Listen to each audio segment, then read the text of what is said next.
நிலத்தடி ஈரப்பதத்தில் இருந்து கோவிலை பாதுகாப்பதற்காக கிரைனைட் பயன்படுத்தி 21 அடி உயரம் கொண்டு கட்டப்பட்டுள்ளது. கோவிலின் கட்டுமானத்தில் எங்கும் இரும்பு பயன்படுத்தப்படவில்லை.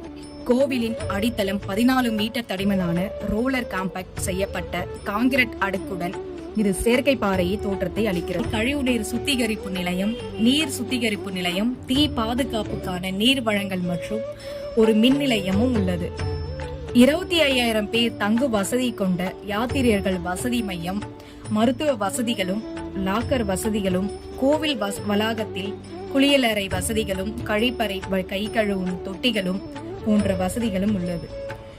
70 ஏக்கர் பரப்பளவில் 70% பசுமையாக இருப்பதால் சுற்றுச்சூழல் நீர் பாதுகாப்பிற்கு முக்கியத்துவம் அளித்து கட்டப்பட்டுள்ளது. கோவில் முற்றிலும் பாரதத்தின் பாரம்பரியம் மற்றும் உள்நாட்டு தொழில்நுட்பத்தை பயன்படுத்தி கட்டி முடிக்கப்பட்டுள்ளது.